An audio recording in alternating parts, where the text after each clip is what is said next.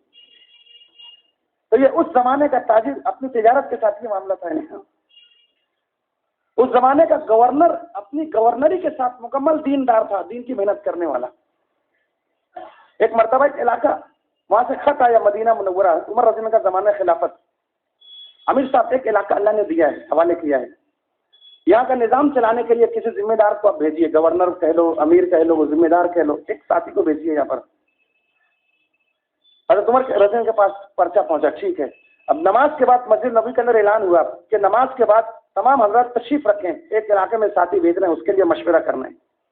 یہ اعلان مسجد کے اندر ہو رہا ہے، علاقے میں ذمہ دار گورنر بھیجنا ہے اور مشورہ مسجد نبوی کے اندر۔ اب مسجد نبوی وہ مسجد میرے بھائی جو اس زمانے میں 24 گھنٹہ آباد رہتی تھی، برابر 24 گھنٹہ آباد رہتی تھی. اب جب یہ اعلان ہوا، ہمارا اپنا زمانہ ہوتا تو پتہ نہیں کیا ہوتا. اس زمانے میں اعلان ہوا، نماز پڑھ کے تمام صحابہ اور تابعین جو بھی تھے سب کے سب مسجد چھوڑ کے باہر چلے گئے تھے. تو عمر رضی اللہ عنہ اکیلے بیٹھے رہ گئے. پھر دوسری نماز ہوئی، دوسری نماز میں پھر اعلان ہوا، ارے بھائی نماز کے بعد تشریف رکھیں، مشورہ کرنا ہے. دوسری نماز میں بھی یہی غرض 3 دن تک اعلان ہوتا رہا. روایتوں کے اندر آتا ہے 3 دن تک کا، 12-15 نمازیں جو بھی رہی ہو. تیسرے دن جب اعلان ہوا لوگ جانے لگے تو حضرت عمر اٹھ کے دوڑے کہ ارے بھائی سب چلے جاؤ گے تو میں مشورہ کس سے کروں گا. تو ایک ساتھی جا رہے تھے، پیچھے ان کی پیٹھ تھی، ان کی پیٹھ سے پیچھے سے پیٹھ پر ہاتھ پھیرا، ارے ٹھہرے تو صحیح بھائی، سب جاؤ گے تو مشورہ کس سے کروں گا. تو جن کے کاندھے پر ہاتھ رکھا تھا ان کی طرف پیٹھ تھی، جب وہ پلٹے تو حضرت عمر رضی اللہ عنہ نے دیکھا کہ وہ حضرت ابو ہریرہ رضی اللہ تعالیٰ عنہ تھے. حضرت عمر نے دیکھا چل ایک آدمی پکڑ میں آیا تو صحیح، کہا کہ ابو ہریرہ اس علاقے میں چلے جاؤ، اس کو قبول کر لو، گورنری کو قبول کر لو. تو حضرت ابو ہریرہ رضی اللہ عنہ رونے لگے، کہا کہ امیر صاحب ہم نے اس دن کے واسطے قربانی تھوڑی دی تھی کہ ہم کو مال چاہیے یا عہدہ چاہیے، کرسی چاہیے. ہم نے جو پیٹ پر پتھر باندھے، جو ہم نے پتے چبائے، اس لیے نہیں کہ ہم کو کوئی عہدہ کوئی پوسٹ چاہیے. ہم نے تو بتا کر یہ کیا تھا، مجھے کرسی کی حاجت نہیں ہے. حضرت عمر رضی اللہ نے جب یہ دیکھا، ان کی بے نیازی کو دیکھا، حضرت عمر رضی اللہ عنہ بھی رونے لگے کہ یہ کیسے بے نیاز لوگ ہیں کہ ان پر دنیا پیش کی جا رہی ہے اور یہ دامن بچا کے نکل رہے ہیں، کیسے لوگ ہیں یہ. حضرت عمر بھی رونے لگے. اب کہا کہ ابو ہریرہ صحیح بات ہے، تم کو کرسی کی حاجت نہیں ہے، مگر اس کرسی کو تم جیسے نیک اور صالح لوگوں کی حاجت ہے، قبول کر لو اس کو. تو روتے ہوئے پیش کیا اور انہوں نے روتے ہوئے قبول کیا. یہ اس زمانے کا گورنر کا حال یہ ہے. ہر شعبہ اللہ کے دین سے بھرا ہوا تھا. اللہ نے جو ان کو ہدایت کا امام بنایا، اللہ نے ان سے جو اتنا کام لیا، آخرت کے بڑے بڑے درجات سے نوازا، اس کے بھی جو یہ ساری خوبیاں ساری صفات ان بنیادوں پر اللہ نے دیا. ورنہ یہ وہی تو گرے پڑے لوگ تھے جن کو زمانہ جاہلیت کہا گیا اسلام سے پہلے، کہ جن پر کوئی حکومت کرنا پسند نہیں کرتا تھا اور ان کے آپس کے مسائل، آپس کے جھگڑے، جو بھی ساری باتیں ہم کہتے سنتے رہتے ہیں، یہ تو ایسے لوگ تھے. آج تک دنیا حیران ہے کہ کیا ایسی بات تھی کہ چند لوگ یعنی ایک گمنام جزیرے سے یا صحرا سے اٹھے اور بہت ہی کم عرصے کے اندر پوری دنیا کے اوپر چھا گئے. ایسی کیا بات تھی کہ جو نہ تھے خود راہ پر دنیا کے رہبر بن گئے. کسی نے کہا کہ جو نہ تھے خود راہ پر دنیا کے رہبر بن گئے. وہ کیا نظر تھی جس نے مردوں کو مسیحا کر دیا. اللہ نے کہاں سے اٹھا کے کہاں پہنچا دیا، بتاؤ تو صحیح میرے بھائی. حضرت عمر رضی اللہ کا تاریخی مشہور جملہ ہے، آپ رضی اللہ عنہ فرمایا کرتے تھے انا کنا اذل الناس، کہ ہم تم ذلیل انسان تھے، آج اللہ نے جو کچھ بھی دیا ہے یہ دین کی برکت سے دیا ہے. ہم کو تو بکریاں اور اونٹ چرانے نہیں آتے تھے. ایک دفعہ حج کر کے مدینہ واپس تشریف لے جا رہے تھے، راستے میں ایک وادی پڑی، وادی نجران. عمر بیٹھے، اب بہت دیر تک بیٹھے روتے رہے. ساتھی نے عرض کیا امیر صاحب کیا بات ہے، کیوں رونا آیا؟ کہا کہ مجھے اچھی سے یاد ہے یہ وہی وادی ہے جہاں میں بچپن میں اونٹ ہے بکریاں جانور چرانے کے لیے آتا تھا. تو وہ مجھ سے سنبھلا نہیں کرتے تھے، کچھ نہ کچھ گم ہو جایا کرتے تھے. شام میں جب گھر لوٹتا تھا میرے گھر والے مجھ کو مارتے تھے اور کہتے تھے عمر تجھ کو بکریاں چرانا نہیں آتی، تو بڑا ہو کر کیا کرے گا. اور آج اللہ جل شانہ نے دین کی برکت سے وہ زمانہ دکھایا ہے کہ اس آسمان کے نیچے اللہ کے سوا میرا کوئی حاکم نہیں ہے. یہ سوچ کر مجھ کو رونا آ گیا. کہاں سے اللہ نے اٹھایا، کہاں پہنچایا میرے بھائی. اس کے پیچھے یہ ساری محنتیں. دین زندگی میں آیا، دعوت زندگی میں، صفات خوبیاں زندگی کے اندر آئی میرے بھائی، تو اس کی برکت سے ساری چیزیں ملی ہیں. ورنہ صحابہ فرماتے ہیں کہ ہم سارے عرب کی طاقت کو اکٹھا کر لیتے، سارے عرب کے دانشوروں کو اکٹھا کر لیتے، ذہین لوگوں کو اکٹھا کر لیتے اور دنیا فتح کرنے کے لیے نکلتے. تو جو دنیا اللہ جل شانہ نے 23 سال کے عرصے میں ہم کو عطا کی ہے، اتنی دنیا کو حاصل کرنے کے لیے ہم کو 500 سال کا عرصہ لگتا. لوگ یہ لکھتے ہیں کہ صحابہ نے یہ فتح کیا، یہ ملا یہ ملا یہ ملا، مگر ملا کیسے یہ چیز؟ صحابہ دنیا کو فتح کرنے کے لیے نہیں نکلے تھے، وہ تو اللہ کی دین کی محنت کرنے کے لیے نکلے تھے. یہ ضمن میں اللہ نے دے دیا. جب دین آتا ہے اپنے ساتھ تمام خیر کو، برکات کو، صفات کو، خوبیوں کو یہ لے کر آتا ہے. ہمارے اپنے زمانے میں جب سردی کا موسم آتا ہے بہت سی چیزوں کو لے کر آتا ہے. کوئی سویٹر خریدتا ہے، کوئی موزہ خریدتا ہے، کوئی اور کیا بات ہے، تاکہ وہ سردی کا موسم آنے والا ہے نا. جب بارش آنے والی ہوتی ہے تو بہت سی چیزوں کو لے کے بارش آتی ہے. کوئی چھتری خریدتا ہے, کوئی ٹوٹی چھتری کو بناتا ہے, کوئی اپنا سلیب ٹھیک کرتا ہے, پترا ٹھیک کرتا ہے. کیوں, کیا ہو گیا؟ تو بولے بارش آنے والی ہے. تو جب بارش آتی ہے اپنے ساتھ بہت سی چیزوں کو لے کر آتی ہے. جب سردی آتی ہے تو بہت سی چیزوں کو لے کر آتی ہے. اسی طریقے سے جب اللہ کا دین اپنی پوری حقیقت کے ساتھ وجود کے اندر آتا ہے تو اپنے ساتھ یہ بہت سی چیزوں کو لے کر آتا ہے. خیر آئے گی, برکت آئے گی, اطمینان آئے گا, چین آئے گا, سکون آئے گا, راستوں میں امن آئے گا, زندگیوں کے اندر اطمینان آئے گا. دیکھو میرے بھائی, ایمان دنیا, لوگ امن کی بات کرتے ہیں. امن کا تعلق جو ہے ایمان سے. جب دنیا میں ایمان آئے گا تو امن آئے گا, اسلام آئے گا تو سلامتی آئے گی, دین آئے گا تو دیانت داری آئے گی. اس کے بغیر یہ چیزیں نہیں آ سکتی. ہاں, تو صحابہ کرام کے اندر جب یہ چیز آئی تو اللہ نے دیا. اچھا, آگے کا ایک سوال, جیسے ہم کہتے ہیں دین میں کامیابی, دین سے یہ ملے گا, دین, تو دین زندگی میں آئے گا کیسے, یا صحابہ کی زندگی میں آیا کیسے؟ ایک سوال یہ تو وہی زمانہ جاہلیت والی ایسی قوم تھی, یہ کہاں سے اٹھ کے کہاں پر گئی, تو یہ صفات, یہ خوبیاں زندگی میں آئی کیسی؟ یہ سوالات ہیں. تو اس کا جواب یہ ہے کہ ان صفات کو, کمالات کو حاصل کرنے کے لیے صحابہ کرام نے اپنا گویا سب کچھ لگا دیا تھا اللہ کے دین کے لیے. یہ چیز ملے گی. جان کو جان نہیں سمجھا, جان کو بے قیمت کر دیا اللہ کے دین کے لیے. ہاں, مال کا تقاضا ہے تو مال کو لگا دیا, وقت کا تقاضا ہے تو ایسے نکلے کہ اکثریت لوٹ کے نہیں آئی مکے کے اندر, مدینہ منورہ کے اندر. ہاں, اپنا سب کچھ لگا کے ان چیزوں کو حاصل کیا تھا. ہاں, اپنے ارمانوں کو, تمناؤں کا گلا گھونٹ دیا. ان کے ارمان ان کے گلے کے اندر ہی رہ گئے, سینے کے اندر دفن ہو گئے. کوئی بات نہیں, اللہ سے آخرت میں لے لیں گے. ایک مرتبہ عمر رضی اللہ عنہ بغیر چھنے ہوئے آٹے کی روٹی کھا رہے تھے. کہا کہ امیر صاحب بغیر چھنے کی کھا رہے ہو, چھان لیتے. کہا کہ کیا تم چاہتے ہو میں اپنی ساری لذتیں دنیا میں ہی ختم کر دوں؟ ہم تو آخرت میں لیں گے. اپنا سب کچھ لگا دیا اللہ کے دین کے لیے. ہاں جی, کوئی بات نہیں, اللہ سے لے لیں گے. تو جب جو تقاضا آیا, جو مطالبہ آیا, سب کچھ لگا کے ان صفات کو حاصل کیا, سب کچھ لگا دیا, تو پھر اللہ نے یہ دیا. تو یہ ضابطہ قیامت تک کے آنے والے انسانوں کے لیے ہے. جو بھی انسان چاہے کامیاب ہونا چاہے, زندگی میں دین کو لانا پڑے گا. اور دین زندگی میں آئے گا کیسے؟ تو اس کا جواب یہی ہے کہ جن طریقوں سے, جن راستوں سے صحابہ کرام کی زندگی میں اللہ کا دین آیا, اسی راستے کو اختیار کرنا پڑے گا. ہمارے لیے معیار یہ صحابہ کرام ہے, ہمارے لیے معیار ہے یہ. ہاں, تو انہی راستوں کو اختیار کرنا پڑے گا جن راستوں سے صحابہ کرام نے حاصل کیا تھا. جب یہ دین آئے گا زندگی کے اندر تو تمام خوبیوں کو لے کر آئے گا. آج اللہ کا شکر ہے, اللہ جل شانہ نے ہمارے اپنے زمانے کے اندر بالکل اسی نہج پر, اسی انداز میں ایک کام ہمارے اپنے زمانے کے اندر دیا, ایک محنت کرنے کا ایک سیرا دے دیا. ہاں, یہ اپنے بندوں کے رونے پر, پڑنے پر پتہ نہیں کتنا آنسو بہایا گیا, کتنا رویا گیا, کتنا تڑپا گیا, کتنی قربانیاں دی گئی ہے, ہم اندازہ نہیں لگا سکتے. ہمارے ساتھی کہتے رہتے ہیں نا, 27 سال تک مولانا الیاس رحمۃ اللہ روئے ہیں. 27 سال کس کو بولتے ہیں؟ اور اکثر یہ چیز کہا کرتے تھے کہ کسی کی شب فراق سو کر کٹے, کسی کی شب وصال رو کر کٹے, یا الہی میری کیسی شب نہ سو کر کٹے ہے نہ رو کر کٹے ہے. لگا دیا.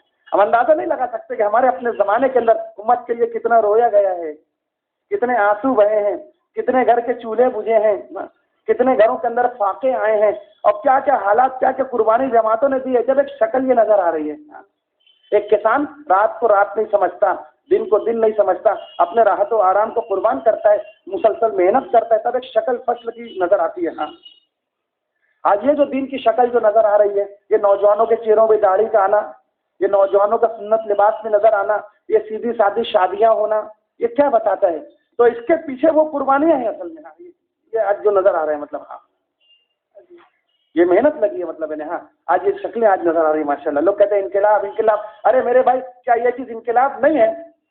یہ انقلاب سے کم ہے کہ کل تک ایسے نوجوان جن کی زندگیاں رات میں پتہ نہیں کہاں گزرتی تھی, آج ان کی راتیں مسلح کے اوپر گزر رہی ہے. یہ انقلاب نہیں ہے کہ کل تک جن کے ہاتھوں میں شراب کی بوتلیں تھی آج چھوٹ گئی, آج ہاتھوں میں تسبیح نظر آ رہی ہے. یہ انقلاب نہیں ہے. نہ جانے کتنوں کی زندگیاں پل تک پتہ نہیں کہاں سے کہاں تھی, آج اللہ نے کہاں لا کے چھوڑ دیا. وہ عبد المطلب اپنے یہاں پر جماعت آئی تھی کلکتہ کی 25-30 سال پہلے, اپنے بیلواز میں آئی تھی نئی مسجد کے اندر. تو کھڑا تو بات کر رہا تھا عبد المطلب, بات کرتے ہوئے پوری بدن کھول دیا اس نے, پورے بدن پہ گھاؤ کے نشانات. اس زمانے کے اندر وہ پانی کا شپ, پانی کا جہاز چلایا کرتا تھا, بہت زیادہ پیمنٹ اس کی. اور لیکن کہنے لگا کہ میری زندگی بس ایسی ہی تھی. ہاں, نشے میں پتہ نہیں کائے کے شوق کے اندر میری زندگی گزرتی تھی. کہا کہ میری شادی کو 16 سال ہو گئے تھے, لیکن میری ساری کی ساری پیمنٹ اسی میں خرچ ہو جاتی تھی. اور میری جو بیوی تھی نا، بیوی لوگوں کا جھوٹا برتن دھو کے بچوں کا پیٹ پالتی تھی، وہ گزارا کرتی تھی. کہا کہ پھر اللہ نے ایسا کرم کیا، دعوت کے کام میں لگا، غلط شوق چھوڑا، زندگی بدلی. تو رو کے کہہ رہا تھا کہ 16 سال کے بعد جو 17ویں عید آئی شادی کے بعد، تو پہلی مرتبہ ایسا ہوا کہ میرے بچوں نے میرے پیسے پر کپڑا بنایا. ہمارے مولانا کہتے تھے ایک جماعت ایک علاقے میں جا رہی تھی، ایک خاتون بوڑھی عورت مالے کے اوپر کھڑی تھی، کہنے لگی او اللہ سے اے تبلیغ والو، اللہ تمہارا بھلا کرے. ساتھی نے دیکھا، اماں جان کیا بات ہے؟ کہا کہ میرا شوہر شرابی تھا، کبابی تھا، پتہ نہیں زندگی کیسی تھی، نہ میرا حق ادا کرتا تھا نہ بچوں کا حق ادا کرتا تھا. تم لوگ اللہ کے راستے میں لے کر گئے، اب وہ آیا ہے، الحمدللہ میرا بھی حق ادا کرتا ہے، بچوں کا بھی حق ادا کرتا ہے، اللہ تمہارا بھلا کرے. لاجن زندگیاں بدلی. دعوت کی مثال میرے بھائی یہ بادل کی طرح ہے. بادل، آج ہم کو پانی جو دنیا کے اندر ملتا ہے، پانی ملنے کے مختلف ذرائع ہیں. کنویں سے پانی ملے گا، بورنگ سے پانی ملے گا، ندی سے، نالوں سے، چشموں سے، تالاب سے پانی ملے گا. یہ شکل ہے جن سے پانی آج ہم کو ملتا ہے. بتاؤ میرے بھائی، لیکن ان سارے پانیوں کا تعلق کس پانی سے ہے؟ ان سارے پانیوں کا تعلق آسمانی بارش سے ہے. برابر ہے. آسمان سے بارش ہوگی تو ماشاءاللہ کنویں میں بھی پانی آئے گا، بورنگ میں بھی پانی آئے گا، ندی نالوں میں، چشموں میں، جھرنوں کے اندر پانی آئے گا.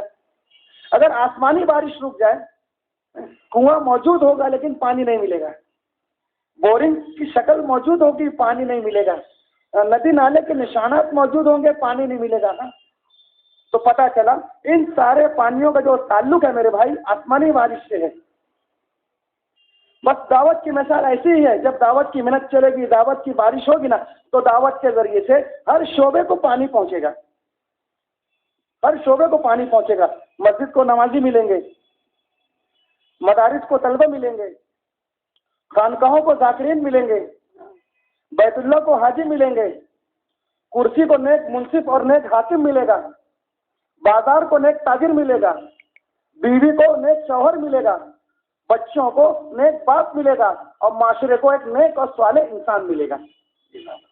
جب یہ محنت چلے گی ہر شعبے کو پانی پہنچے گا، ہر شعبے کو پانی پہنچے گا، معاشرے کو نیک اور صالح انسان ملیں گے. آج بیچاری زندگیاں تنگ ہیں، لوگ پریشان ہیں.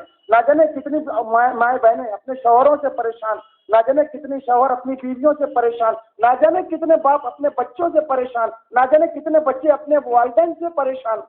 دین نہ ہونے کی بنیاد پر زندگیاں تنگ ہیں لوگوں کی، پریشان ہیں لوگ. جب محنت چلے گی تو ان ساری چیزوں میں خیر پھیلے گی، ہر طبقے کو، ہر شعبے کو، ہر ذریعے کو پانی پہنچے گا انشاءاللہ. جی ایک جماعت ایک باہر ملکوں کے اندر گئی. وہاں جانے کے بعد اس زمانے میں تو کوئی تعارف تھا نہیں دعوت کا، تو اس زمانے میں جماعتیں وہاں جانے کے بعد ٹیلی فون ڈائریکٹریاں دیکھا کرتے تھے، کس کا نام ہے ایمان والا، دیکھتے تھے ہاں بھیا ایمان والا، اس کو فون کرتے تھے، بھائی ہم ایمان کی نسبت پر تم سے بات کرنا چاہتے ہیں، کہاں رہتے ہو، آپ کا ایڈریس کیا ہے، بتاؤ ہم آپ کے گھر پر آئیں گے، ملاقات کریں گے. اور اس طریقے سے گھروں پر جا کر بات چیت کرتی تھی. ایک ملکوں کے اندر جماعت پہنچی، دیکھا ڈائری کہ ایمان مولانا، اس کو فون کیا تو کہا کہ بھائی دیکھو ہم آپ کے ملکوں سے آئے ہیں، معلوم پڑا آپ بھی ماشاءاللہ ایمان والے ہیں، ہم آپ سے ملاقات کرنا چاہتے ہیں، ایڈریس بتائیے. اس نے اپنا ایڈریس بتایا. کہا کہ ٹھیک ہے ہم ملاقات کے لیے آ رہے ہیں، اگر کوئی سو رہا ہو تو ذرا جگا دو بھائی، ابھی تو مغرب ہوئی، عشاء بھی باقی ہے، ابھی دیکھ لو ذرا سا. اصل میں آپ سکون ملتا ہے نا تو تھوڑا سا ہوتا ہے، یہ نہیں. تو ایڈریس بتائے، ساتھی پہنچے وہاں پر، دروازے پر دستک دی، نوک کیا تو دروازہ کھلا تو ایک نوجوان ساتھی ملا، 40-45 سال جو بھی عمر رہی ہوگی.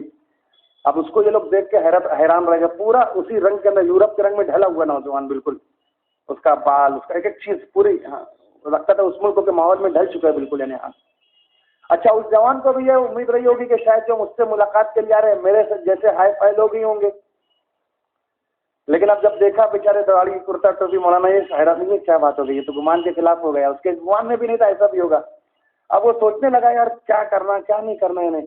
اب دائی جو ہے حکیم ہوتا ہے، اللہ تعالیٰ موقع محل کی فراست دے دیتے ہیں.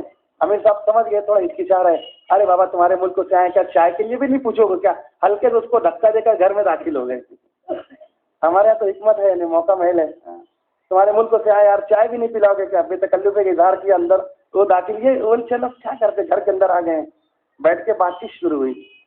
تاکہ ہم نے بات چیت شروع کی تو اس نے بالکل بہت سخت ناراض ہو گیا وہ، اور بالکل میں نے ایسی باتیں کی جو اسلام سے بالکل ہٹ کے نہیں. بالکل اس کا ذہن وغیرہ بھی بالکل بن چکا تھا دوسرا. بہت سے اشکالات کیے, ہماری کوئی بات نہیں سنی اس نے, اور مسلسل اشکالات کیے جا رہے ہیں. ہم حیران ہیں یہ بیچارہ کیا اس نوجوان کو کہیں کیسے سمجھائیں. بات چیت کے دوران اس کی بیوی کہیں گئی ہوئی تھی, وہ کہیں سے باہر سے آئی, اسپینش بیوی, اسپین کی رہنے والی, گھر کے اندر داخل ہوئی. اب دیکھا چل اجنبی لوگ بیٹھے ہیں, وہاں کے رسم کے حساب سے ہیلو کہہ کے ہاتھ کے لیے مسافے کے لیے ہاتھ بڑھایا, ساتھیوں نے اپنا ہاتھ کھینچ لیا. یہ تو صحیح نہیں ہے. وہ اور غصے میں آ گیا, دیکھو تم نے میری بیوی کی بولے بے عزتی کر دی, بولے کہ مسافے کے لیے ہاتھ بڑھا رہی ہے, تم نے اپنا ہاتھ کھینچ لیا. بہرحال کوئی بات چیت ہوئی نہیں, مجلس ختم, واپس آ گئے. لیکن امیر صاحب کہتے ہیں میرے دل میں یہ تھا, یار یہ نوجوان بیچارہ جو زندگی گزار رہا ہے, اسی زندگی پر اگر اس کا خاتمہ ہو گیا تو یہ بیچارہ آخرت کیا ہوگا اس کہنے. کوئی ترتیب ذہن میں آنا چاہیے کہ اس تک بات پہنچے تو صحیح. تو ایک دن بیٹھے بیٹھے امیر صاحب کو یاد آیا کہ بات چیت کے دوران اس نے جملہ کہا تھا کہ اپنا ملک کو چھوٹے ہوئے بڑا زمانہ ہو گیا ہے, اور اسپینش بیوی ملی ہے, اسپینش کھانے بنا کر دیتی ہے, اور اس کے اپنے ملک کی کوئی ڈش کوئی پکوان بہت اچھا لگتا تھا. زمانہ ہو گیا کھانے کو نہیں ملا انہیں, یہاں کا کھانا کھانا پڑتا ہے. کہا کہ ہاں ایسا کرو ساتھیوں, امیر صاحب نے مشورہ, یہ کھانا کس کو پکانا آتا ہے؟ ساتھیوں نے ہمیں آتا کہ پکاؤ. اس کو فون کیا, ارے بھائی تم ایک زمانے سے اس علاقے کے اندر موجود ہو نا, اور تمہاری پسند کا کھانا تم کو ملا نہیں ہے, تو ہم نے آج ماشاءاللہ تمہاری پسند کا کھانا بنوایا ہے, کھانے کے لیے آ جاتے ذرا سا. کہا کہ ٹھیک ہے آؤں گا, لیکن بولے گاڑی بھیجنا پڑے گی. کہا کہ ٹھیک ہے گاڑی بھیج دیں گے ہم لینے کے لیے. گاڑی بھیجی, گاڑی تو اس کو سوار کرا کر لائے. آیا ماشاءاللہ, دسترخوان لگایا, اس کو کھانا کھلایا گیا, کھانا کھلا کے روانہ کر دیا. کوئی بات چیت نہیں, کھانا کھلایا, بہت خوش ہوا. ایک زمانے کے بعد اپنے علاقے کا کھانا ملے, کھا کے چلا گیا. کچھ دن بعد امیر صاحب نے پھر کھانا بناؤ اپنے علاقے کا. پھر فون کیا, ارے بھائی آج پھر ہم نے کھانا بنائے, کہو تو گاڑی بھیج دے. میں کہا کہ نہیں امیر صاحب میں خود ہی آ رہا ہوں. بولے ایڈریس بتا دو آپ. آیا وہ ماشاءاللہ, آیا تو کہا بھائی تھوڑا کھانا پکنے میں دیر ہے, چلو نماز میں شریک ہو لیتے ہیں, اس کے بعد کھانا کھا لیں گے. کہا کہ ٹھیک ہے. نماز میں شریک ہوا. نماز کے بعد بات چیت کے اندر بھی بیٹھا, اس نے بات چیت سن کے حیران رہ گیا وہ. بہرحال کھانا کھایا. کہا کہ امیر صاحب, اور یہ اللہ کی طرف سے وقت ہوتا ہے. کہا کہ یہ بھی ایک زندگی ہے جو یہ لوگ پیش کر رہے ہیں, جس میں آخرت کی باتیں, جنت دوزخ کا تذکرہ. میری زندگی میں یوں ہی گزر رہی ہے. کھانا کھایا. امیر صاحب نے پھر اس کی تشکیل کی, آمادہ ہوا اللہ کے راستے میں. وقت 3 دن لگا کر آیا. آنے کے بعد امیر صاحب کہنے لگا, امیر صاحب تم نے میرے اوپر کیا جادو کر دیا ہے. اس ملک کے اندر آئے ہوئے مجھ کو 27 سال گزر گئے, اور ان 27 سالوں کے درمیان آج تک میں نے نہ کبھی عید کی نماز پڑھی ہے, نہ بقرعید کی نماز پڑھی ہے, نہ کبھی جمعہ میں نے پڑھا ہے. 27 سال ہو گئے, اور میرا یہ حال تھا کہ میری آنکھوں کے سامنے میرے باپ کا انتقال ہو گیا, میری آنکھوں نے آنسو نہیں بہایا. میری آنکھوں کے سامنے میری ماں کا انتقال ہو گیا, میری آنکھوں نے آنسو نہیں بہایا. تم نے کیا جادو کر دیا ہے. اب میں دعا کے لیے ہاتھ اٹھاتا ہوں تو میری آنکھیں برسنے لگتی ہے. امیر صاحب کہتے تھے ہم اتنا روتا تھا, اس کو روتا دیکھ کر ہم متاثر ہو کے ہم رونے لگتے تھے. 4 مہینہ بھی لگایا, زندگی بدلی ماشاءاللہ. اور اس کے بعد وہ فون بولے, آج ساتھی کا کہنے لگا امیر صاحب وہ دن جب آپ پہلی دفعہ ہم اس کو مسجد میں لے کر گئے تھے, نماز مجھ کو پڑھائی تھی نا, اس دن کے بعد سے لے کے آج تک اللہ کا شکر ہے, آج تک کبھی میری تہجد بھی نہیں چھوٹی ہے. اصل میں دعوت کا کام جو سیدھا سادہ کام ہے نا, بہت سے لوگ اس کی سادگی سے دھوکہ کھا جاتے ہیں. بولے یار تم تو لوگ چاند پر جا رہے ہیں, مریخ پر جانے کی تیاری ہے, تم لوگ وہی پرانی بات کرتے. ایسا وہی مسجد کی چٹائی پہ سوتے, کھچڑی کھاتے, کچی پکی ہے, ایسے چلتے مطلب ہے نا. تو کام کی سادگی کو دیکھ کے بیچارے لوگ دھوکہ کھا جاتے. تم لوگ بڑے بیکورڈ لوگ ہو. حالانکہ ان بیچاروں کو معلوم نہیں ہے کیسے کیسے اللہ کے بندے لوگ چلتے ہیں. نہ جانے کیسی کیسی پوسٹ والے یہاں پر چل رہے ہیں. ہم کو تو پتہ بھی نہیں, ہماری مسجد میں جماعت آتی ہے, ٹھہر کے چلی بھی جاتی ہے, ہم کو نہیں معلوم اس میں کون ساتھی کتنی قربانی سے آیا بھی چلا بھی گیا.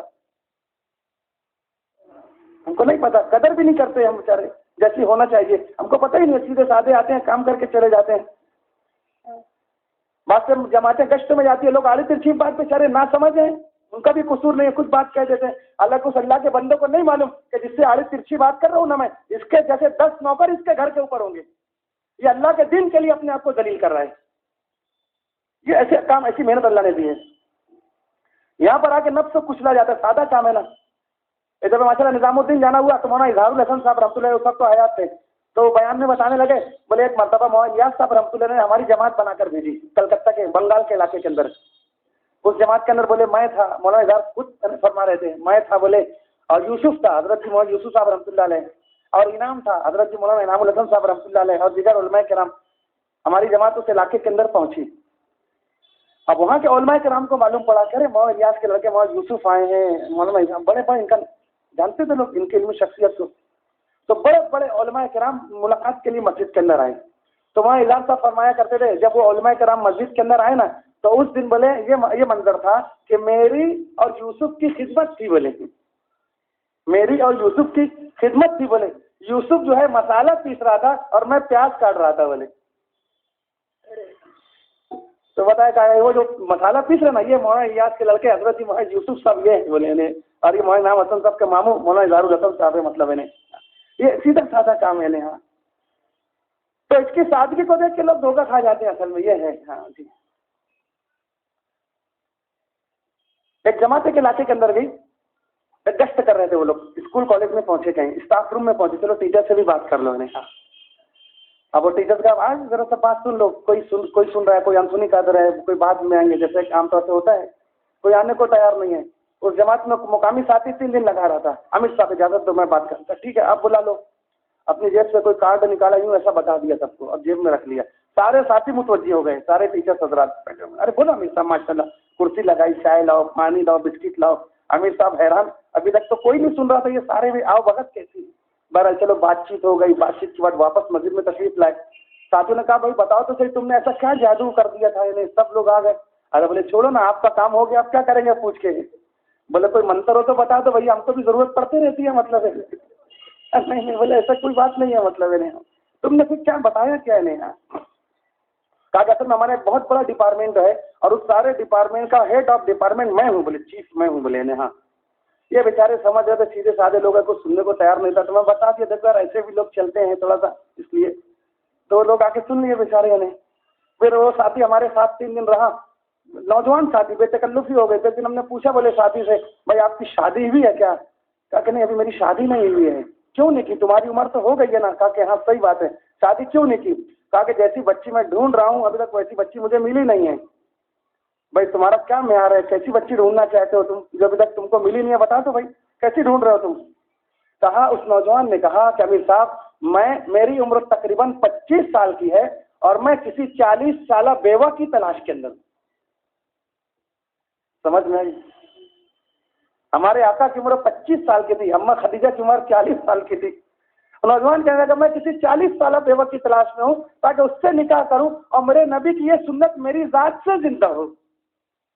یہ دعوت کی محنت ہے, یہ محنت ہے دعوت کی. ہاں ایک اتنی بڑی پوسٹ کا آدمی اور ایک ذہن میں, ہم تو سوچ بھی نہیں سکتے, خیالوں میں بھی نہیں آ سکتا, ہمارے تصور میں بھی نہیں آ سکتا. ہاں جی. تو دعوت کے کام کا ایک ظاہر ہے اور ایک باطن ہے. ایک ظاہر تو یہ چلہ ہے, 4 مہینہ ہے, عشرہ ہے, 3 دن ہے, اور ایک باطن یہ پیدا کرنا مقصود ہے. ہاں جی یہ مقصود ہے. اور الحمدللہ محنت اللہ نے دی ہے, کام ہو رہا ہے. جیسے جیسے کام ہو رہا ہے اس کے نتائج آج ہمارے اپنے سامنے آ رہے ہیں. ہاں جب میں مرکز پہنچے تو مولانا محمد صاحب پالنپوری رحمۃ اللہ علیہ فجر میں بات کرتے تھے تو بتانے لگے, بولے کہ ایک دفعہ میں بامبے گئے, ہم لوگ بامبے میں ڈونگری میں گشت کر رہے تھے. مولانا بتا رہے تھے ڈونگری میں گشت کر رہے تھے ہم. ایک نوجوان بیچارہ نشے میں دودھ چلا جا رہا تھا. ہم نے اس کو پکڑا, اس سے بات چیت کی, خوشامد کی, مسجد میں بلایا, کہا کہ میں ناپاک نشے, کہا کہ چلو تو صحیح. مسجد کے اندر لے کر گئے, اس کو غسل کرایا, پاک کپڑے دیے. اس کے بعد اس نے نماز پڑھی. نماز کے بعد کہا کہ تھوڑا سا بیٹھ جاؤ, اللہ رسول کی بات ہوگی. بات سنی, بات سن کے ایک وقت ہوتا ہے دل کی کیفیت بدلی. اس نے بھی نام لکھا دیا, انشاءاللہ میں اللہ کے راستے میں جاؤں گا, چلنے کا نام لکھا دیا اس نے. ٹھیک ہے, بات ختم ہو گئی, مجلس برخاست ہو گئی. تو مولانا کہنے لگے کچھ دن بعد جب وہ جماعت جو نکلنے کی تاریخ ہم نے طے کی, وہ جب دن آیا ہم نے ساتھیوں کو جمع کیا. 2 ساتھی کو تقسیم کر جاؤ, ساتھی کو وصول کر کے لاؤ, جماعت روانہ کرنا ہے. تو وہ جو ساتھی نے نام لکھایا تھا تو اس کا بھی ذکر آیا. کہا کہ دیکھو یہ فلاں نام کا بچہ ہے, اس لیے فلاں ایریے میں رہتا ہے, 2 ساتھی طے ہو جاؤ, اس کو لے کر آؤ. کون جائے گا؟ اب کوئی ساتھی تیار نہیں ہو رہا کہ میں جاؤں گا. مولانا بولے بھائی اس کو وصول کرے گا, کون جائے گا؟ کوئی تیار نہیں ہو رہا ہے, کوئی ہاں نہیں بول رہے. تو مولانا کہا بھائی کیا بات ہے, کوئی تیار کیوں نہیں ہوتا؟ ایک ساتھی نے کہا کہ اصل میں مولانا وہ ایسے ایریے کے اندر رہتا ہے نا کہ کوئی شریف آدمی ادھر سے گزرنا پسند نہیں کرتا. اصل میں ایسے ایریے کے اندر رہتا ہے, ہم کو جاتے ہوئے شرم آ رہی ہے, کیسے جائیں, اس کے لیے ہم تیار نہیں ہو رہے ہیں. تو مولانا کہا کہ ٹھیک ہے انشاءاللہ. بولے میں چلوں گا, میرے ساتھ کوئی ایک ساتھی رہبر چلو. بولے اگر ساتھی رہبر بنا, مولانا کا مجھ کو لے کر گیا. جب اس ایریے میں ہم داخل ہوئے تو تمام لوگ حیران, یہ مولانا لوگ ایسے ایریے میں, ہم اللہ کا ذکر کرتے ہیں, گاؤں کی حفاظت کرتے کرتے اس کا مکان پوچھتے پوچھتے گئے وہاں پر. انہیں دستک دی, اندر سے خاتون نکلی, دروازہ کھلے جب دیکھی تو وہ بھی حیران، یہ کہاں پر، کیا بات ہے مولانا؟ ہم نے کہا کہ بہن یہ فلاں نام شخص کا، فلاں شخص کا جو اس کا نام یہ ہاں یہیں رہتے ہیں مولانا، لیکن آپ کو اس سے کیا کام؟ کہا کہ نہیں ہے کیا وہ؟ کہا کہ ہاں وہ میرا بیٹا ہے، لیکن تمہارا کو کیا کام ہے؟ کہا کہ اصل میں چند دن پہلے اس نے اللہ کے راستے میں جانے کے لیے نام لکھایا تھا، اس کو ہم لینے کے لیے آئے ہیں۔ کہا کہ مولانا یہ وقت تو کسی اور کو دے دو، اس کے پیچھے تم کہاں پڑے ہو؟ کہا کہ ہے تو بولو، ہم ملاقات تو کراؤ، آگے جو بات ہوگی۔ اس نے کہا کہ مولانا نشے کے اندر دیکھو گھر کے پچھلے کمرے میں پڑا ہوا ہے وہ۔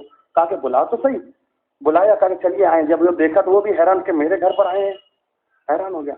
کہا کہیے مولانا، کہا کہ تم نے چلے میں جانے کا ارادہ کیا تھا، ہم تم کو لینے کے لیے آئے۔ کہا کہ مولانا آپ چلیے مسجد میں تیاری کر کے آ رہا ہوں۔ تو تیاری کر کے ہم پہنچے تو تیاری کر کے مسجد کے اندر آیا ہے۔ ہاں جی، سامنے ساتو میں روانگی کی بات کی، جماعت روانہ ہو گئی، پھر واپس میں نظام الدین چلا گیا، کئی سالوں کے بعد پھر واپس آنا ہوا بمبئی۔ تو جامع مسجد کے قریب سے میں گزر رہا تھا اس ایریا سے نے، تو ایک نوجوان دور سے مولانا السلام علیکم بڑے زور سے سلام کیا، میں نے دیکھا آیا، بڑی اس سے مسافہ کر رہا ہے، معانقہ کر رہا ہے، خیر خیریت پوچھ رہا ہے۔ اب میں نے دیکھا یہ کون ہے، سنت چہرہ، سنت لباس، بالکل چہرے پہ بھی نور ہے۔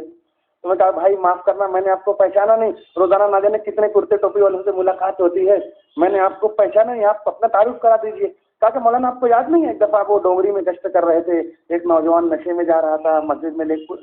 کہا کہ ہاں یاد ہے۔ تو کہا کہ مولانا وہ ساتھی میں ہی ہوں۔ بولے نے ہاں، اللہ کے راستے میں گیا، اللہ نے زندگی بدلی۔ بولے نے ہاں، وہاں سے آگے سارے غلط زندگی کو میں نے ترک کیا، آنے کے بعد چھوٹی سی اللہ نے کٹلیری کی دکان دے دی ہے، حلال کمائی ہے، اور اللہ نے اتنی برکت دی ہے کہ الحمدللہ میرا 4 مہینہ بھی اسی میں لگ گیا، اور الحمدللہ میں نے حج بھی کر لیا ہے۔ تو مولانا روتے تھے، بولے ہم تو محنت کر کے چلے جائیں گے، ہم کو پتہ بھی نہیں کتنی خیر وجود کے اندر آ جائے گی۔ اسے مولانا عمر صاحب جو 6 نمبر بات بتاتے تھے نا، اس انداز میں بھی بتاتے تھے کہ دعوت کی محنت سے ایمان کی جڑ مضبوط ہوگی۔ 6 نمبر ایک انداز تھا مولانا کا کہ دعوت کی محنت سے ایمان کی جڑ مضبوط ہوگی، اور اس کے اندر اعمال کی شاخیں نکلے گی۔ درخت کی مثال دے کے کہتے تھے ایمان کی جڑ مضبوط ہوگی، دوسرے نمبر نماز ہے تو اعمال کی شاخیں نکلیں گی، اور ان شاخوں کے اندر علم اور ذکر کی پھول اور پتی لگے گی، اور اس ٹہنیوں کے اندر اخلاص کا پھل لگے گا، اور اس پھل کے اندر اخلاص کا رس پیدا ہوگا، اور قربانی کے ذریعے سے یہ درخت خوب پھلے گا پھولے گا، اور اس درخت کے سائے میں گمراہ لوگ آ کر ہدایت پائیں گے۔ یہ بولے ہمارا 6 نمبر ہے۔ بولے محنت کے ذریعے سے ایمان کی جڑ مضبوط ہوگی، اعمال کی شاخیں نکلے گی، ان شاخوں میں علم و ذکر کی پھول پتی لگے گی، اخلاص کا پھل لگے گا، اس پھل کے اندر اخلاص کا رس پیدا ہوگا، اور قربانی کے ذریعے سے یہ درخت پھلے گا پھولے گا، اور اس درخت کے سائے میں گمراہ لوگ آ کر ہدایت پائیں گے۔ یہ ہمارا 6 نمبر ہے۔ بولے نے تو ایک محنت کا سر اللہ نے ہمارے اپنے زمانے کے اندر دے دیا میرے بھائی، کہ آئیں یہاں پر اپنی صلاحیتوں کو لگائیں، اپنے جان کو، مال کو، وقت جو اللہ نے اس پہ لگا دے، مطلب ہاں اپنے بھی بنا لے، اور ہم کو ذریعہ بنا کے جتنوں کو اللہ نواز دیں گے سب ہمارے اپنے حصے کے اندر آئے گا، سب ہمارے اپنے حصے کے اندر آئے گا۔ ایسا کام اللہ نے دیا ہے۔ یعنی صحابہ نے اس چیز کو سمجھا تھا، مطلب ہاں تب تو سب کچھ لگا دیا تھا، جان کو جان نہیں سمجھا، اپنے جذبات احساسات کو بھی سب کو لگا دیا اللہ کے دین کے لیے۔ انہوں نے اس چیز کو سمجھا تھا، اس کی قیمت قدر و قیمت کو پہچانا تھا۔ وطن سے بے وطن ہو گئے، دیار غیر میں اپنی قبروں کو بنایا۔ نہ جانے کتنے بچے اپنے والد کا انتظار کرتے کرتے قبر کے اندر چلے گئے، سامنا نہیں ہو سکا۔ نہ جانے کتنی بیویاں اپنے شوہروں کا انتظار کرتے کرتے قبر کے اندر چلی گئی، زندگی میں ملاقات نہیں ہو پائی، سب لگا کے چلے گئے اللہ کے دین کے لیے، کہ اگر اللہ کے دین کو میری ضرورت ہے، میں اس کے لیے استعمال ہو جاؤں تو میری سعادت کی بات ہے۔ یہ سمجھتے تھے صحابہ کرام، میں استعمال ہو جاؤں یہ ہے۔ ایک مرتبہ کسی علاقے کے اندر صحابہ پہنچے، ایک قلعے کا محاصرہ کیا، کئی مہینے گزرے، کوئی شکل نہیں نکل رہی ہے۔ امیر صاحب کو خط لکھا مدینہ میں، امیر صاحب حضرت عمر رضی اللہ عنہ کو، کہ کئی مہینہ 4 مہینے تقریباً ہو گئے تھے، کوئی شکل نکل نہیں، کیا کیا جائے؟ اور جو جماعت کے امیر ہیں ایک صحابی رضی اللہ تعالیٰ عنہ، حضرت مغیرہ ابن شعبہ رضی اللہ تعالیٰ عنہ، وہ امیر جماعت ہیں، جن کے بارے میں اللہ کے نبی صلی اللہ علیہ وسلم کا یہ فرمان، آپ یہ فرماتے تھے ان کے تعلق سے کہ مغیرہ وہ شخص ہیں اگر کسی قلعے کا 1000 دروازہ ہو، ہر دروازہ الگ الگ حکمتوں سے بند ہوتا ہو، تو مغیرہ وہ شخص ہیں کہ تمام دروازوں کو کھول لیں گے، ایسی فراست والے یہ امیر ہیں، اور فتح نہیں ہو رہی ہے۔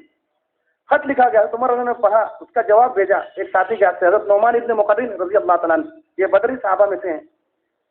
خط میں لکھا کہ جب تمہارے پاس یہ نعمان پہنچ گیا نا تو تم ان کو اپنا امیر بنا لینا، نعمان کو رضی اللہ عنہ کو اپنا امیر بنا لینا، یہ ایسے ساتھی ہیں کہ اللہ کی منشا کو سمجھتے ہیں، یہ ان کو امیر بنا لینا۔ وہاں پر پہنچے اور جانے کے بعد خط پیش کیا، حضرت عمر رضی اللہ عنہ کا خط پڑھا، کہا کہ ٹھیک ہے آپ ہمارے امیر رہیں گے، ہمارا عمارت کا کوئی جھگڑا تھوڑی تھا، ہم کو میں دین کا کام کرنا ہے، چاہے امیر بن کے چاہے مامور بن کے۔ صحابہ کا عجیب مزاج، بتاؤ کام کر رہے ہیں، کام اصل ہے، تو کہا کہ ٹھیک ہے آپ ہمارے امیر ہیں۔ اب پورا جائزہ لیا، کہا کہ چلو دوسرے دن انشاءاللہ قلعے کے قریب گئے، اتنی سنگ باری ہوئی کہ پیچھے ہٹ گئے، 3 دن ایسا ہوا۔ تیسرا دن آیا، کہا کہ چلو آج دعا کریں گے، ٹھیک ہے امیر صاحب آپ جیسا بولیں۔ تمام ساتھیوں کو لے کر میدان کے اندر پہنچے اور کہا کہ دیکھو میں دعا کروں گا اور سب آپ لوگ آمین بولنا، ٹھیک ہے امیر صاحب۔ یہ دعا کے لیے ہاتھ اٹھایا، تمام مجمع ہاتھ اٹھا کے چلو آمین کہیں گے۔ دعا مانگی، اے اللہ اسلام کو سربلندی عطا فرما، صحابہ نے کہا کہ آمین۔ اسلام کو سرسبزی شادابی عطا فرما، کہا کہ آمین۔ اس قلعے کو فتح کر دے، صحابہ نے کہا آمین۔ جیسے ہی آمین کہا اس کے آگے جملہ بڑھا دیا، جیسے جملہ کہا تھا کہ اللہ اس قلعے کو فتح کر دے، صحابہ نے جب آمین کہا تو اس کے آگے جملہ بڑھا دیا کہ نعمان ابن مقرن کی شہادت کے ساتھ، یہ جملہ بڑھا دیا۔ صحابہ نے آمین تو کہی مگر چیخیں نکل گئی، یہ کیا مانگ لیا؟ دعا کے بعد امیر صاحب یہ آپ نے کیا مانگ لیا؟ کہا کہ ہاں میں سمجھ میں آ گیا، میری اللہ کی منشا یہ ہے، میری قربانی کی ضرورت ہے، تو میں اس کے لیے کیوں نہ تیار ہو جاؤں۔ دعا مانگی، کہا کہ چلو آگے بڑھو، آگے بڑھے، حملہ کیا اور جو پہلا تیر لگا انہی کو لگا، یہ شہید ہوئے، لیکن اللہ نے قلعے کو فتح کر دیا۔ اگر میری جان کی ضرورت ہے ٹھیک ہے لگا ڈالی، یہ صحابہ کا معاملہ تھا۔ یعنی صحابہ نے گویا اپنے عمل سے یہ کہا کہ اگر ہزاروں کے گھر بچتے ہوں، میرا ایک گھر اجڑتا ہو، اپنے طرز عمل سے یہ کہا میرا ایک گھر اجڑتا ہو، میرے ایک گھر کے اجڑنے پر اگر ہزاروں کے گھر بچتے ہوں تو کہا کہ سستا سودا ہے، اپنا گھر اجاڑ دیا ایسا۔ میرے بیوی بچوں کا حق اگر رہتا ہو تو رہ جائے، میرے حق کی قربانی پر اگر ہزاروں لوگ اپنے بال بچوں کا حق ادا کرنے والے بنتے ہوں، کہا کہ سستا سودا ہے، لگا دیا اور سب چلے گئے۔ نہیں یہ صحابہ کرام تھے۔ اللہ کے فضل جب حج کے لیے جانا ہوا، وہ بعض قبریں ہیں جنت البقیع میں جس پہ نشان کچھ پہلے نشانات تھے تو ابھی پتہ ہے بعض صحابہ قبریں، تو ایک ایک قبر کے پاس جا کے ہے قربانی سے بھری پڑی ہے، جب اندر داخل ہو سیدھے یہاں پہ اما عائشہ ہیں، حضرت فاطمہ رضی اللہ تعالیٰ عنہ، حضرت حسن رضی اللہ تعالیٰ عنہ، دیکھیے بعض قبروں پہ نشانات ہیں، ہر قبر کے پیچھے نہ جانے کتنی قربانیاں ہیں، پتا ایک ایک صحابی، تو آدمی دعوت کی اس پہ جائے گا تو بڑا رونا آتا ہے، یہ وہ صحابی ہے جنہوں نے یہ قربانی دی، یہ دی ہے، یہ دی ہے، اپنا سب کچھ لگا ڈالا اللہ کے دین کے لیے نے، یہ جذبات تھے۔ تو یہ چیز ہمارے اپنے اندر ہی پیدا ہو، ہم اپنا جائزہ لے لینا مطلب ہے کیا بتاؤ میرے بھائی، آج ہمارے بھی دل میں کوئی درد اٹھتا ہے، کوئی خیال اٹھتا ہے، کوئی لین اٹھتی ہے، جسے ہم کو ملے ایک وقت تو 2 وقت تو کھانا نہیں ملے تو پیٹ کے اندر ایک درد اٹھتا ہے، نام ہم بھوک دیتے ہیں، پانی نہ ملے ہم کو انہیں اور وقت تو زیادہ ہو جائے، حلق کے اندر ایک خراش اٹھتی ہے جس کا نام ہم پیاس دیتے ہیں، پانی پیتے ہیں۔ آدمی مسلسل جاگتا رہے تو دماغ کی عجیب سی کیفیت ہوتی ہے، ہم یہ تقاضا ذہن کرتا ہے کہ اب اس کو آرام پہنچا جائے، سویا جائے، کیفیت طاری ہوتی ہے۔ میرے بھائی بتاؤ بھوک لگتی ہے تو ایک احساس ہوتا ہے، پیاس لگتی تو احساس ہوتا ہے، نیند میں کمی ہوتی ہے تو احساس ہوتا ہے، امت کی بے دینی کو دیکھ کے بھی دل میں کوئی درد کوئی احساس پیدا ہوتا ہے۔ یہ امت کس عالم کے اندر پوری دنیا کے اندر زندگی گزار رہی ہے، اس کو دیکھ کے بھی میرے دل میں کوئی کبھی درد پیدا ہوا، کوئی تیز اٹھی، کبھی میری آنکھوں نے آنسو بہایا، امت کے لیے میں کبھی رویا، اللہ سے مانگا، کوئی درد اٹھا کہ نہیں میرے دل کے اندر؟ ہاں بتاؤ پوری دنیا میں آج نگاہ اٹھا دے ایمان والے کس انداز سے زندگی گزار رہے ہیں، ہزاروں ایمان والے جن کا ایمان اس وقت داؤ پر لگا ہوا ہے، ہزاروں۔ آج کی بات نہ جانے کتنے ایمان والے بندے ہوں گے جو بغیر کلمے کے اس دنیا سے رخصت ہوئے ہوں گے، آج کی بات نہ جانے کتنے ایمان والے ہوں گے جو بغیر نماز کے دنیا سے گئے ہوں گے، نہ جانے آج کتنے کا ایسا انتقال ہوا ہوگا جو سود کھاتے کھاتے گئے ہوں گے، جھوٹ بولتے بولتے گئے ہوں گے، نشہ کرتے کرتے گئے ہوں گے، ماں باپ کو رلاتے ہوئے ہوں گے۔ آج کی بات بتاؤ غلط تو نہیں ہے؟ پوری دنیا پہ نگاہ ڈال کر دیکھو ہاں کیا حال ہے۔ ایک علاقے کے اندر جماعت پہنچی، پچھلے ہفتے بتائے تھے حاجی صاحب نے، حاجی حبیب صاحب نے، جماعت پہنچی، ایک ساتھی امیر صاحب ایک مسئلہ پوچھنا ہے، کیا ہو گیا؟ کہا کہ ہمارے چند مکانات ایمان والوں کی اس بستی کے اندر میرے والد کا انتقال ہوا، صبح سے لے کے شام تک ان کی لاش رکھی رہی، ہم کو کوئی آدمی ایسا نہیں ملا جو ان کی نماز جنازہ پڑھا دے۔ گلی محلے والوں نے عذرائے ہمدردی اس کو لے جا کے جلا دیا۔ میں آپ سے یہ پوچھنا چاہتا ہوں کہ میرا باپ جنت میں جائے گا کہ جہنم میں جائے گا؟ بتاؤ یہ مسئلہ ہے۔ نہ جانے کتنے علاقے، ایک علاقے میں ہم لوگ جانا، راجستھان کے قریب پورا علاقہ ایک بستی، ایک مکان، ایک بستی کے اندر ساتھی وہاں پر پہنچے، اکیلا گھر تھا، ایک دستک دی، نوجوان نکلا، اس کو بات چیت کی، اس کو بلا کے بات چیت کیا، کہا کہ امیر صاحب آپ نے آنے میں دیر کر دی، کیوں، کیا بات ہے؟ ابھی چند دن پہلے میرے والد کا انتقال ہوا تھا، اس نے بھی یہ جملہ کہا کہ میں دور تک دیکھا کوئی آدمی ایسا نہیں ملا جو نماز جنازہ پڑھانا جانتا ہو، لہذا لوگوں نے مل کر میرے والد کو نظر آتش کر دیا، میں کچھ نہیں کر سکا ہے نا۔ بتاؤ امت اس عالم کے اندر زندگی گزار رہی ہے، بتاؤ یہ اسی حال میں دنیا سے چلے گئے تو ہم سے پوچھ نہیں ہوگی؟ بتاؤ تو صحیح میرے بھائی، اللہ نے ایک کام، ایک محنت کیا ہے، آدمی اس کے اندر لگے، قربانی دے، جان مال کو لگائے، اپنے بھی بنائے، چل پھر کر دے، ہاں، اور ہم کو ذریعہ بنا کے جتنے کو ملے گا اپنے حصے میں بہت بڑی خیر آ جائے گی۔ ہمارے اپنے پچھلے سال کی بات ہے، ایک جماعت افریقہ کے ایک علاقے میں کام کر کے آئی، شہر میں تھی، شہر سے باہر جنگل، ساتھیوں نے مشورہ کیا، کہا کہ ہم کو جنگل کے اس پار بھیجو، کوئی بستی ہوگی ہم وہاں جا کے دین کا کام کریں گے۔ مشورے سے طے ہوا، گاڑی کا انتظام ہوا، پوری جنگل کو ساتھیوں نے پار کیا۔ بستی کے اندر جب پہنچے تو وہاں کے لوگ حیران ان کو دیکھ کر، آپ لوگ کدھر سے آئے ہیں؟ ترجمان کے ذریعے بات چیت، کدھر سے آئے ہیں؟ کہا کہ جنگل سے آئے ہیں۔ جنگل سے آئے ہیں؟ کہا کہ ہاں۔ وہ بہت حیران ہو گئے، پوچھا آپ کو جنگل کے اندر گزرتے ہو تو درندے وغیرہ نظر نہیں آئے؟ کہا کہ اللہ کا شکر ہے ہم نے درندوں کی آوازوں کو تو سنا، کوئی نظر نہیں آیا، تم اتنی حیرت سے کیوں پوچھ رہے ہو؟ لیکن کہا کہ اصل بات یہ ہے 800 سال ہو گئے ہیں، کتنا؟ 800 سال ہو گئے ہیں، آج تک باہر کی دنیا کا کوئی آدمی کبھی ہماری بستی میں نہیں آیا، پہلی مرتبہ 800 سال کے بعد آپ لوگ آئے ہیں۔ ہماری بستی کی تاریخ آج تک کوئی نہیں آیا، اتنا خطرناک جنگل ہے، یہ پہلی جماعت آپ لوگ کی آئی ہے۔ ایسے ایسے علاقے آج تک جو کہیں پہنچے ہی نہیں کوئی، ہاں ایک عالم ایک دفعہ دنیا کا وہ کنارہ جہاں سورج ڈھلتا ہے اس علاقے میں بولے میرا جانا ہوا، ناروے کا علاقہ، کہا کہ مجھ کو اس پوائنٹ پہ لے چلو جو پوری دنیا مشہور ہے، لوگ جاتے ہیں سن سیٹ دیکھنے کے لیے۔ کہا کہ امیر صاحب راستہ بڑا دشوار گزار ہے، مطلب ہے ہاں۔ کہا کہ نہیں میں جانا چاہتا ہوں، کہا کہ کچھ بھی ہو میں بہرحال جانا چاہتا ہوں، مجھے ایک حدیث کی تلاش، ان کے الفاظ میں یہ کیا بات ہوئی؟ کہا کہ ٹھیک ہے، راستہ بتایا گیا، وہ سفر انتظام کیا گیا، وہاں ساتھی پہنچے، سورج ڈوب رہا تھا، بالکل بہت خوبصورت منظر تھا، تو سورج جیسے ہی ڈوبا ساتھیوں نے کہا جلدی سے، یعنی عصر 25 منٹ بولے آپ کے پاس ہے، عصر مغرب عشاء پڑھ لیں پھر سورج نکل آئے گا، بہت چھوٹی رات ہوتی ہے، 25 منٹ بچے بولے 3 نمازیں کا شاید موقع دیا انہوں نے۔ اس کے بعد کہا کہ ہم ٹھہرے، نمازیں ادا کی، ملاقات میں نکلا تو کہا کہ آپ ایک حدیث ڈھونڈنے چاہتے تھے؟ کہا کہ ہاں ایک حدیث میری نظر سے بولے گزری تھی کہ اللہ تعالیٰ اپنے دین کو وہاں تک کا پہنچائیں گے جہاں جہاں سورج کی روشنی جاتی ہے، یہاں تک میں آیا، وہاں ٹھہرنے کے بعد ملاقات کی، ایک ساتھی وہاں ملا، اس سے بات چیت کی، کہا کہ اللہ کا شکر ہے تبلیغ کے اندر میرا 10 دن لگا الحمدللہ۔ کہا کہ اس حدیث کی تلاش میں بولے میں یہاں تک آیا تھا، اللہ تعالیٰ وہاں تک اپنی بات کو پہنچائیں گے، ایسا کام دے دیا اللہ تعالیٰ نے، اور پوری دنیا کو کھول دیے، پوری دنیا کو اللہ نے میدان بنا دیے، صلاحیت والے آئے اپنی صلاحیتوں کو لگائیں، دوڑنے والے دوڑے، کہاں تک دوڑ سکتے ہیں، پوری دنیا کو اللہ نے میدان بنا دیا، پوری دنیا کے مالک کے راستوں کو اللہ نے کھول دیا۔ ایک انگریزی ملکوں کے اندر ایک جماعت طے ہوئی، کئی دن ہو گئے ویزا لینے کے، ویزا نہیں مل رہا ہے، ویزا نہیں مل رہا ہے، اس دن نظام الدین میں بیٹھے تھے، ہمارے بزرگوں میں سے کسی نے دیکھا کیا بات ہے تمہارا تو طے گئے نہیں؟ کہا کہ ہمیں ویزا نہیں مل رہا ہے مولانا، اچھا ٹھیک ہے کل جاؤ، بولے چلو دعا کریں گے، دعا کر کے جاؤ۔ ساتھی پہنچے وہاں پر ویزا لینے کے لیے، اب باہر ایسے ممالک کے ویزے لینے میں بڑی دقتیں، بڑے سوالات کا سامنا کرنا پڑتا ہے۔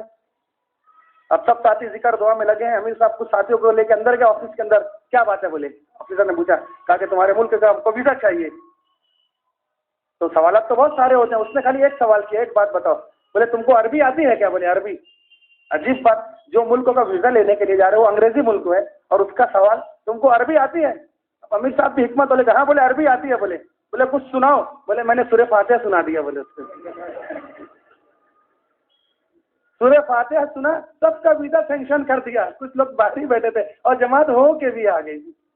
اللہ کا کام ہے میرے بھائی، نے ہاں بندہ اپنے قدموں کو اٹھائے، نیت کرے، ارادہ کرے، مانگے اللہ سے، ہمارے لیے مشکل ہے، اللہ کے لیے کوئی چیز مشکل نہیں ہے، ہمارے پاس لینے کے راستے ایک ہیں، اللہ کے سامنے دینے کے راستے بے شمار ہیں میرے بھائی۔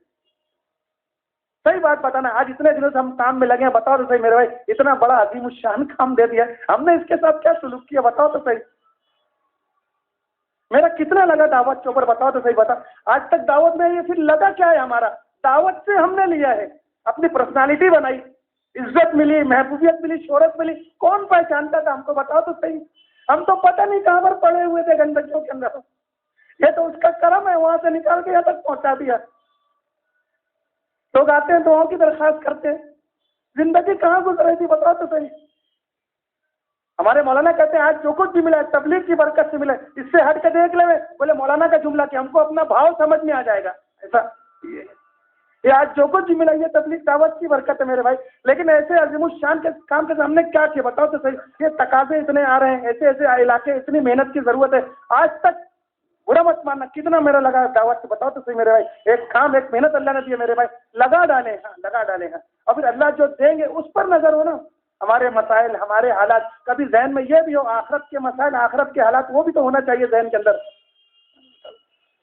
یہیں پر بیٹھ کے میوات کی جماعت آئی تھی مسجد، یہیں بیٹھ کے جملہ کہا تھا بڑے اچھے انداز میں. پورا حضرت ابراہیم کا واقعہ بتایا، اس کے آگے جو جملہ کہا بولے زمزم نکلا. یہ اس کے آگے جو جملہ کہا تھا امیر صاحب نے، کہا کہ بڑی قربانی بڑا فیصلہ کروائے گی اللہ سے. یہ جملہ بولے بڑی قربانی اللہ سے بڑا فیصلہ کروائے گی. ہاں بڑی قربانی دی. 3 لوگوں کی پیاس کا، 2 لوگوں کا پیاس کا مسئلہ تھا، قیامت تک کے لیے اللہ نے سے حل کروا لیا. تو بولے بڑی قربانی یہ بڑا فیصلہ کروائے گی. تو تقاضے ہمارے سامنے آتے رہتے میرا، تھوڑی قربانی دے ڈالے. اللہ سے بڑا قدردان کوئی نہیں ہے. ہمارے مسائل کو ہم سے بہتر اللہ جانتے ہیں اور وہی حل بھی کریں گے، اور ہم نکلیں گے تو اللہ سے بڑا قدردان کوئی نہیں ہے. ہاں جی، تو اس کے لیے سب لوگ تیار ہیں. بتاؤ نیت کریں، ارادہ کریں. اب تک جن لوگوں نے 5 مہینہ بیرون کے لیے نہیں لکھا ہے وہ ارادے کا اظہار فرمائیں. ماشاءاللہ بیرون 5 ماہ لکھیں. اور درخواست پر دعا تک ذرا تشریف رکھیں. 1 دن کی بات رہتی ہے بھائی. یعنی نماز یہاں ادا کرنے میں کیا ہوتا ہے، تشریف رکھیں ذرا، تشریف میں مدد کریں، معاونت کریں.